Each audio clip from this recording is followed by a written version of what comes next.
Welcome to another conversation in People in Fundraising.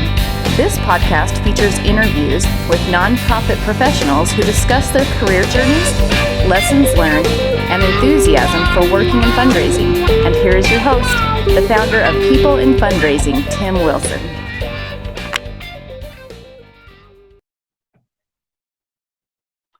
Good morning, everyone. My name is Tim Wilson. It is Monday, September 12th, 2022. And today I am really happy to welcome Lydia Kamicar to the People in Fundraising nonprofit podcast series. Lydia, how are you? Hi, doing great today. Awesome. Thanks for joining us. Yeah, I'm really happy to be here and talking with you, Tim. Thank you. One reason why I wanted to invite Lydia specifically onto the nonprofit podcast series is Lydia is the Director of Education and Learning Development at Smithbucklin, which is a nonprofit association management firm. And Lydia and I have collaborated for about almost 2 years on some committees for Apra International, the leading prospect development, prospect management and research association. And I had a little sense before I met Lydia of some of the work that goes into association management, but my eyes were totally opened through a lot of the work that Lydia has done as we've worked together on various APRA committees. And I wanted to just have her on because I think it's really an interesting and very sizable role to help these associations do their responsibilities with conferences, getting volunteers for committees and such. And just a very interesting perspective. It's, a guest outside of frontline fundraising or day-to-day prospect development. So I'm grateful that you've said yes to this, Lydia. No worries. Yeah, it's interesting kind of feeling those similarities between what I do on the nonprofit side and what APRA as a group does and the type of roles you guys play. So a lot of similarities there I think we'll get into. Yeah, dynamite. I'm looking forward to that. So Lydia, customarily, we start with the first question typically being, how did you get into your current role or into the nonprofit world writ large with association management? Sure. Yeah. So I think probably like a lot of people would say, I didn't seek out a role in association management. We joke about that, but a lot of folks in our company and department come from a lot of different backgrounds. So I was an English literature major in college, University of Wisconsin-Madison. Oh, nice. Moved down to Chicago with a little bit of an idea, but not quite sure what I wanted to do. So started looking at roles in kind of a variety of different office environments, from publishing to meeting planning, things around those lines. I temped for a while, which was a really great way to get to know the city and get to know kind of office work and what business was really like. So did that for a few months, and through there got an interview at Smithbucklin after looking at some different roles that tied in with meeting planning or event planning.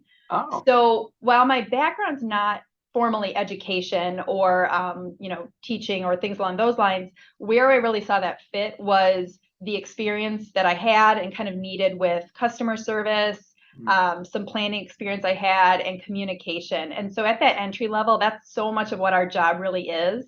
And a lot of times either that education expertise comes or you've sort of already got that a little bit, but so much of our first part of our jobs really is about that organization, customer service, and really communicating successfully.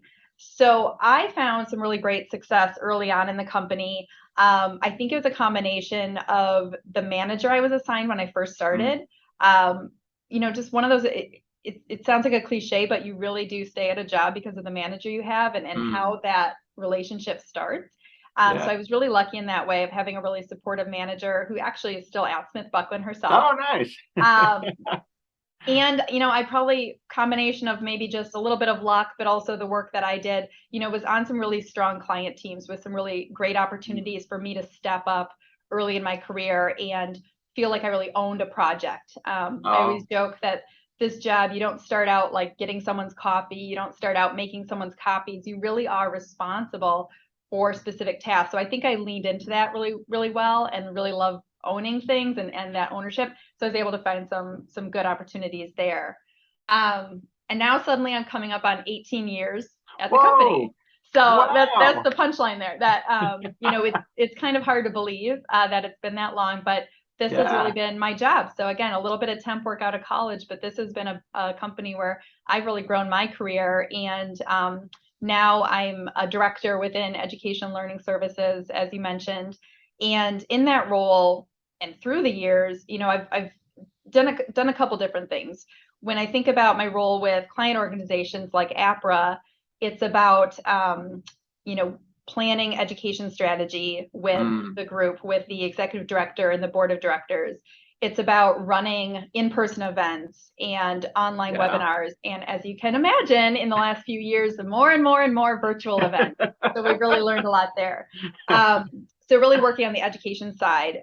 And because my expertise is on education delivery and working with volunteers and not necessarily prospect management or, any fill in the blank industry you can think of. I work really closely with volunteers. So Tim, you mentioned how we've worked together on committees, and that's so much of our role because I rely heavily on working with you guys to understand what does APRA need to learn about? What challenges are the members facing? How do you want to learn, right? We learned pretty early on that you guys respond really well to online learning. So it let us take some risks and develop some programs. I like to say ahead of the curve, ahead of the pandemic, in having a lot of online delivery. So my job is really to work with you guys in identifying what those opportunities are and then making them happen with the team that we've got here at Smithbucklin. So getting the ideas and all the brainstorming out of you on a lot of conference calls that we schedule with people that are spread out all over the country or sometimes the world, and then bringing that together into a program that we can say, hey, we really brought this together and brought it to the membership. So then my other hat is the Smithbucklin side. So as I've kind of grown in this role and now at the director level, a chunk of my role is really dedicated to helping my team grow. So the other folks that are in the Education Learning Services team and other Smithbucklin units too, how are we onboarding them? How are we supporting them? How are we making sure they've got balance in the workloads that we're assigning them? So a lot of it is that team management or people management or performance management as well. And that's something that's really, I'd say, developed, as I've, grown in the company beyond that day-to-day conference planning or just day-to-day running a webinar. Now it's sort of elevated into more about how are we helping our team do that work and helping our team succeed. Yeah, that is fascinating. And I've got a bunch of questions because I think I had a theoretical appreciation of the internal responsibilities. You mentioned the client teams, the external people like APRA. And I know as you've been onboarding new people at Smithbucklin to help with those client teams, I can get some understanding of what that may be like. But I'm really glad that you brought that up about there's really two sides of your role as the Director of Education and Learning Services. Yeah. And so I just want to touch on a few of those. How long have you been in that role, first of all? So I think I've been in the director role for about, I'm trying to remember, going on 5 years, but in the kind of that management role for probably the last 8 years or so, having opportunities. And, I mentioned it earlier, but I think one thing that I've always loved about this company is you can kind of find opportunities earlier on. So, I had those chances to, whether that was part of like an interview process and interviewing potential new hires or being someone's manager early on or delegating. So while I say a year tied to that, it's been a big part of, I think, my role here and my interest area for even longer, to really know that I'm helping as maybe more of a veteran on the team. I'm helping us find those opportunities for the team to grow and want to stay here and do more stuff and help their lives be a little easier too. That's really cool. After 18, I didn't realize 18 years. That's amazing. That speaks obviously well of Smithbucklin, but also of you, the skills you have, the personality. You can't teach personality and soft skills as much. So yeah, just all around complimentary. That's been 18 years. That's awesome. Yeah, My definitely a little other, hard to believe sometimes. hey, I'm with you. I spent almost 18 years at my first job too before moving out here. So Oh, wonderful. Yeah. yeah. Um, I had a question about those, like the client meetings, and then you talked about meeting internally with people at Smithbucklin. Do you ever connect with each other at Smithbucklin to say, hey, I've seen this work with the Apra Online Content Committee. I see over here that my colleague and their committee work maybe is struggling for whatever reason. Yeah. Like, do you ever swap notes basically about what works and what doesn't with the individual assignments you have with other people on your team? Yeah, I mean that it's a huge part of what we do and should be doing, I think, in our roles. All of, I think it's interesting that the APRA team and all the folks that work on APRA, we don't all sit together. I sit with the other folks that work in education learning services. So I may sit next to someone or be near someone that I'll never work with on a client, but it's important that we're always talking. So whether that's through, monthly team meetings we might have, or even like our Slack channel or emails, and we say, hey, I'm looking for a leadership speaker who's booked someone recently, or how are we sharing some of that information with each other so that we're maximizing and not just kind of each doing everything from scratch. Cool. I think about those times where a group might say, hey, we want to build a new program for, strategic leaders, or we want to build a webinar program. We can look at our team and say, oh yeah, so-and-so has done that before.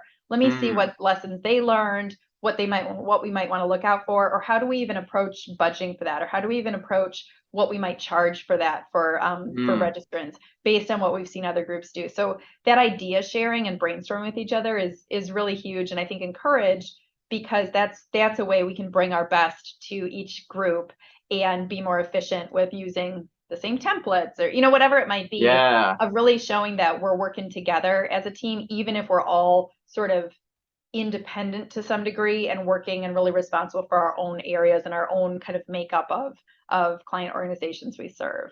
Yeah, so that idea sharing is really big, and I love when I see it come to fruition. So that is so interesting. I mean, because like we have about an hour or so a month that we collaborate with several other volunteers.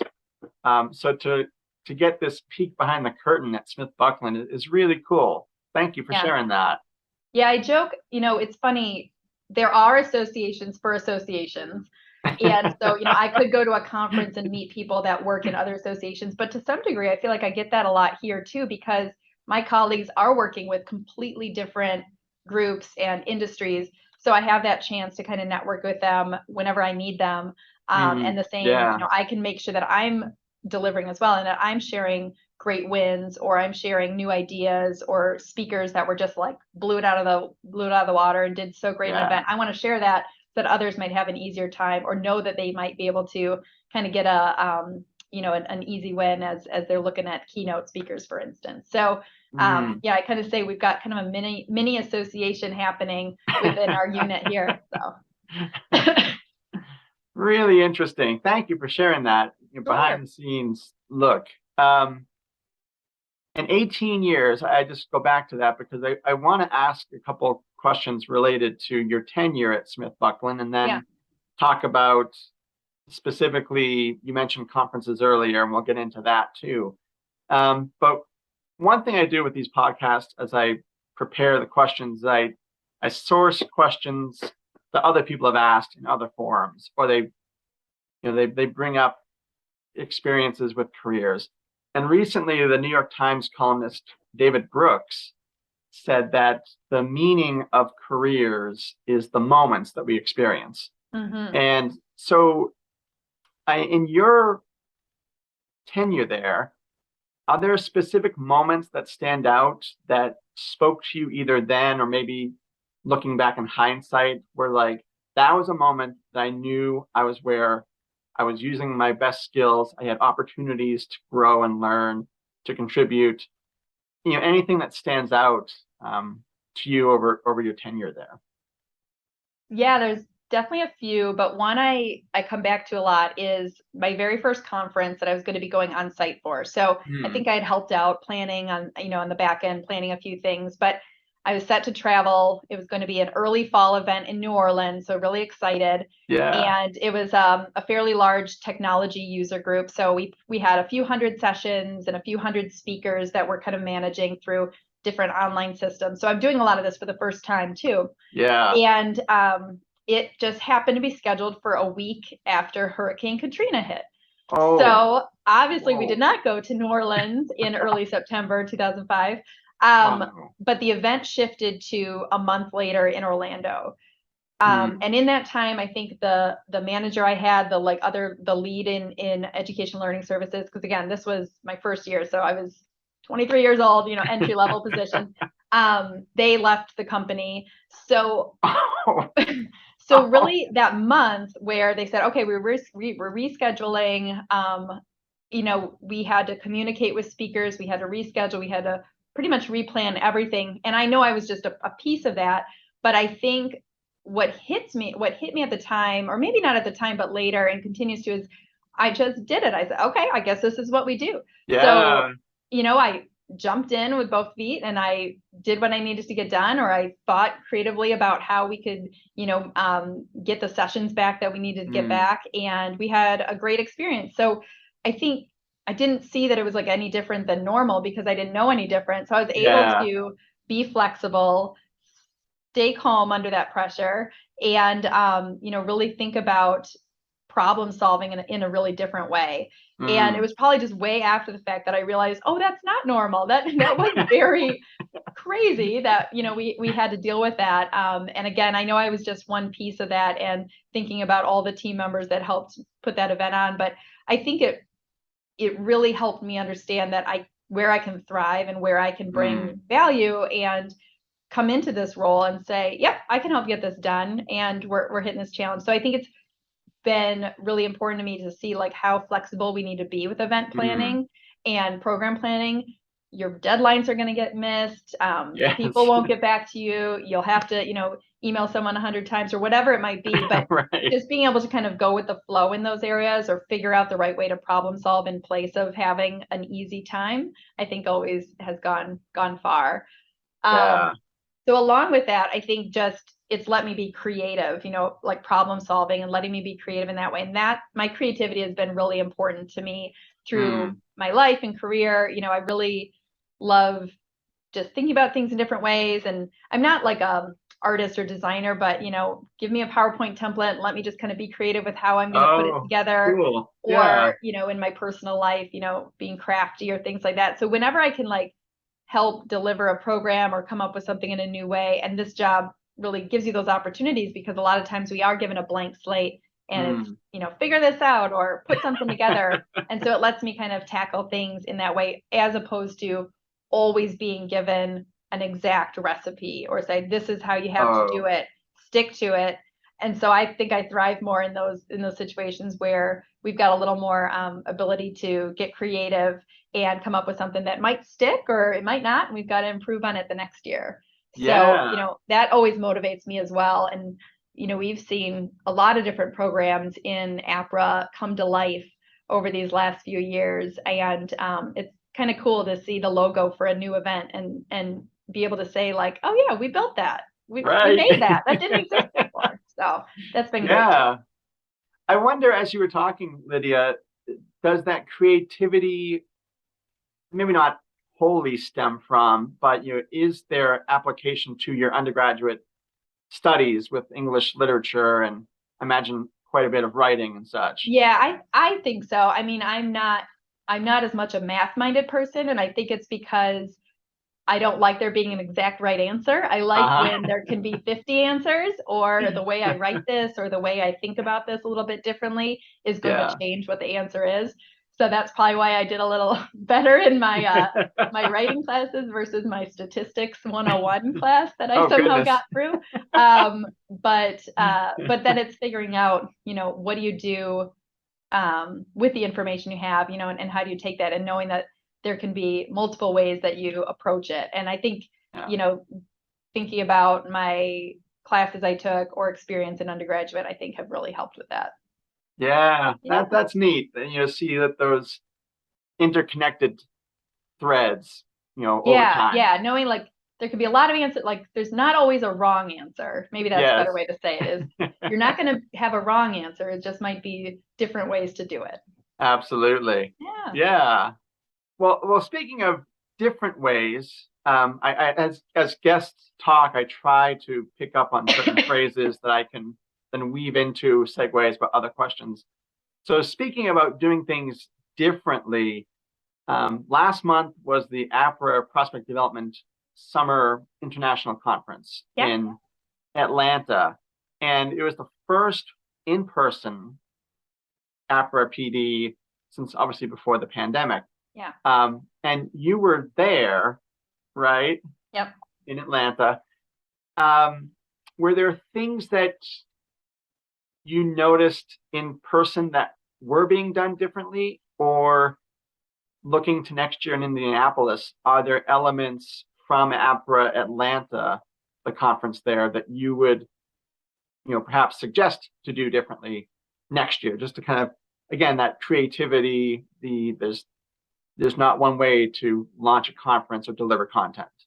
Yeah. Well, we spent over 2 years or around 2 years for a lot of our groups not being able to be together in person. And a lot of groups were able to find success through online learning, whether it's just putting webinars and courses out there or having full-blown virtual events that did its best to offer education and networking too.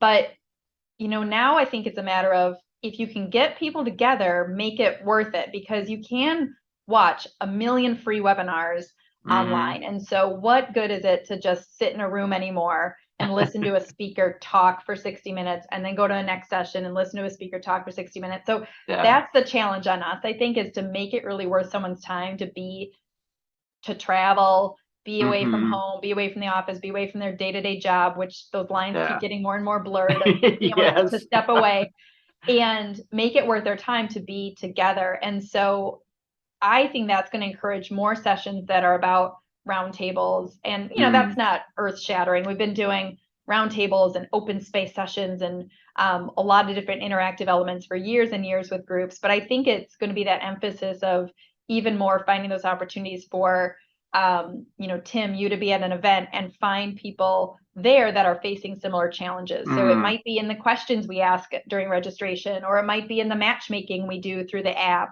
or it might be in, fostering sessions or time slots that aren't about just, a lecture at the front of the stage, but just open conversation, open dialogue opportunities for people to connect and solve problems together, or just get to know each other. So I see more and more of that happening. And not to say it isn't, we had some great sessions, some collaborative sharing sessions in a time slot this year, through lunches and the expo hall and receptions. There's always a chance for people to talk and find each other, but just more and more of that, of really saying what's different about this event that someone couldn't get through, just learning online, or what's different about, this conference that they aren't getting just from being back at the office and, doing a quick Google search to find their answer of how to do a certain thing. Right. So it's that extra step, I think, in audience engagement or attendee engagement, which I always say, I've got the education role, but attendee engagement has been something that I've always been pretty passionate about, in finding what are those elements of a conference or an online course or whatever it is that actually make people want to do it, or make people want to be there and raise their hand and be a part of it, right? So, Yeah. And I think your viewpoint, Lydia, is borne out by the fact that there were about 1,000 people at the Apra PD conference this year. I talked on Friday with Caden Ferrin, who does prospect development as well as me. He's at University of Wyoming Foundation, and he had 100 people in his presentation at PD, and he was thrilled. So I think what you're saying really is borne out by boots on the ground. Like, so many people attended, they wanted that in-person experience. And you're right, like, tell me something I can't find, by talking to a colleague or a Slack message or Googling something. So yeah.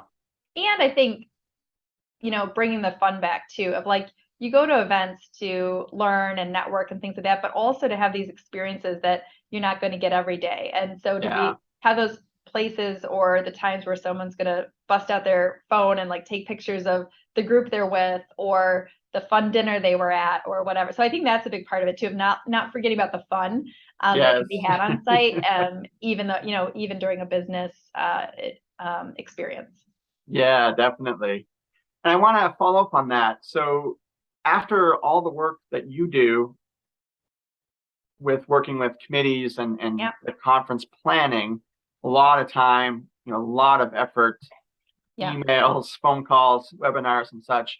What do you look forward to most once you are on the ground?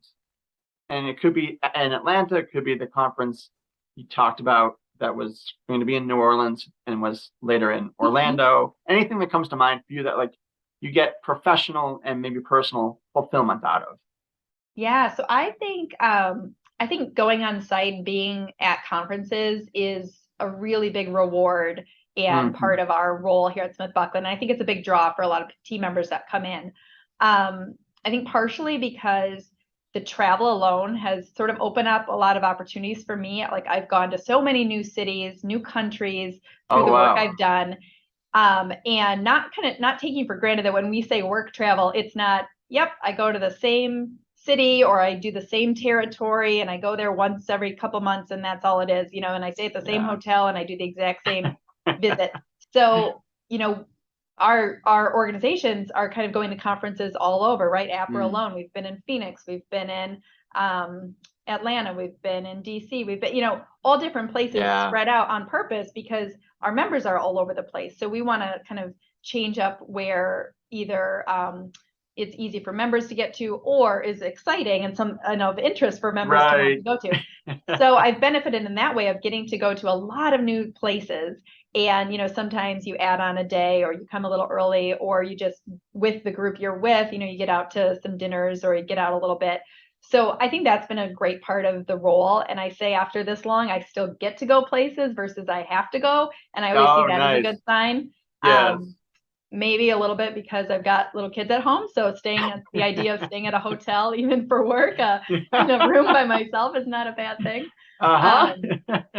But so kind of adding on that travel, planning a conference, you mentioned it's a long time. You don't just throw it together in a month, though sometimes they do get thrown together in a month. Oh, wow. This could be a year-long process, right? Think about Apra PD. A year earlier, we were forming a committee to start thinking about what are our goals of this event? What does the schedule look like? What do we have to change based on the feedback we had from last year or last time we were in person? Even more complicated this last year, having to really think back and think about what's going to get people there and how long the conference needs to be. Then in between that time, we've got like a call for speakers or a call for proposals to hear who wants to speak at this event, promoting the event, figuring out those little areas of engagement that'll make people want to register for it, communicating with the presenters and communicating with our volunteers so that everyone is sort of set up for success. So when I think about all those elements together, it's sometimes a long time coming by the time you actually are boots on the ground and see the hotel and see your session rooms and everything in together. So when I think about what's been most rewarding, it's the times where you walk up to a speaker as they're getting themselves set up on stage and you introduce yourself or you say, we're so happy you're here, Tim. And they say, oh my gosh, thank you so much for all the help you've given. Your team member so-and-so was so responsive, so great. And it's made me more comfortable speaking. All of that goes so far because you guys aren't all professional speakers coming that we work with keynotes and professional speakers. A lot of who we work with are members who are just wanting to give back to their organization or want to professionally develop in their own way and try their hand at sharing their story or sharing their expertise. And it can be a little daunting. So for us to make your guys' jobs or lives easier by giving you more speaker coaching or helping you really know that you've got the logistics down of what you need to know for the event, that always goes really far. So I love seeing that kind of response from speakers who feel like they've been supported through the planning process. So along with that, the other thing I lean towards is even more on the internal side is the Smithbucklin team building that happens when we're on site. So we're spread out as well. We have offices. I'm here in Chicago. We've got an office in DC. We've got some folks that work remote full time. We've got people sort of all over the place. So, a lot of times when we're together on site, it's the first time in a while that we've all been together as a client organization team, as a team that is working with Apra. And so that ability to sort of get to know one another a little bit differently than at the office where we don't all sit together, go out to dinner, or even just get to know what each other does for their roles. Like it's helped me learn so much about what our event services team members do, and like such an appreciation for the work that goes into an event, and working with the hotel, the food and beverage, the busing from event to event, like things that are not under my purview, but I get to see it in action. And so I think that appreciation for team building has gone a long way, and it lets us celebrate either through the challenges that we've had, especially these last couple of years, to be back together again. I think has been a really nice way for us to feel connected as a team, more than we've been able to do virtually. Though we made it work virtually, we're really thankful that in-person events are back and giving us this chance, as well as giving the greater community a chance too. Oh, definitely. That's a wonderful answer. I liked how you touched on the professional, the personal sense of fulfillment, and the gratitude that people feel to you and people like you at Smithbucklin for getting them to that point logistically of, the microphone's working. I feel like, the room is well staffed. I'm confident in some of the things that go into presenting, and that doesn't happen in a vacuum. And I'm glad that you touched on that. Yeah, I think those examples, and I'm sure you guys can relate to this in your role too, of little things that might not seem important, or maybe a drag of having to do an Excel report for the 85th time, or organize information or analyze data, whatever it might be.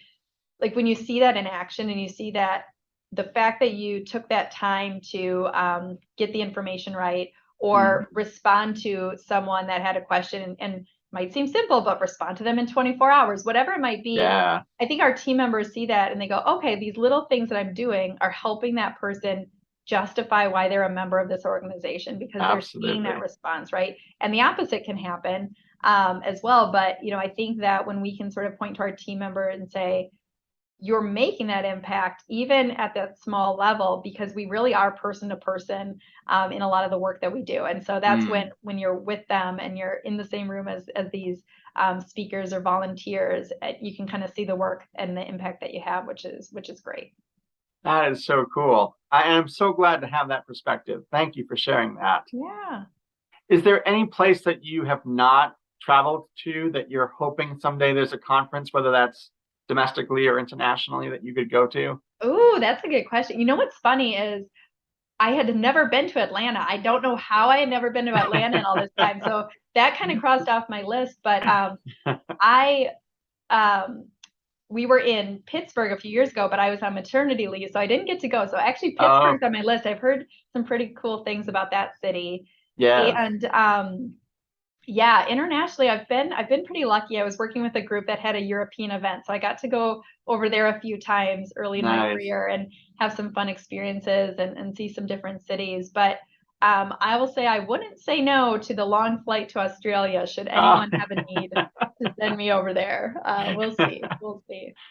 Hey, Apra, we know there's a thriving chapter in Australia. So got to go with the Australia chapter and see what they need from an education standpoint. So cool. I hope that happens for you. Lydia, this has been really a delight. Anything else you wanted to share as we look towards concluding our time today? Yeah, I think one area that I'm sure we're all doing is sort of reflecting on what these last couple of years have been, and where we're at in our careers. And I say, I've been at my job for so long, and to some degree I'm a pretty content person, and have been able to find these opportunities here. But I think it makes me step back and think about the role you're in, the type of company you work for, and what it is letting you have from like a balance perspective. So, flexibility has always been something, even before COVID, that I felt with being at Smithbucklin. Oh, good. And that ability to have flexibility. I've mentioned, I've got 2 little kids at home. So being able to take that time when I need it, or, when they were home, through those early days of COVID, being able to have that trust and flexibility within my organization and within APRA too, of how I've worked with the group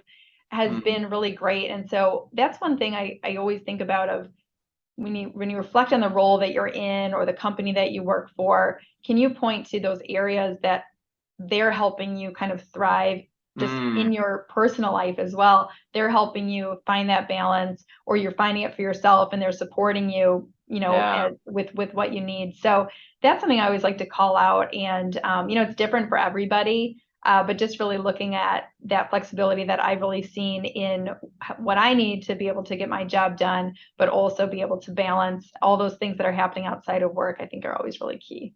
Absolutely. And I'm so glad that you raised those points, because that, for a lot of people, certainly that became more of a desire, a need during the pandemic. But as you mentioned, that was something Smithbucklin was already providing long before the pandemic. And, I may be projecting here, but I think maybe that's a reason why after you're still there, 18 years on, is that it gave definitely. you that built-in trust and opportunities to grow, but also let you balance everything else outside of your job, your young family and such. So yeah, for sure. And you definitely have to find it for yourself. Everyone's a little different, and it's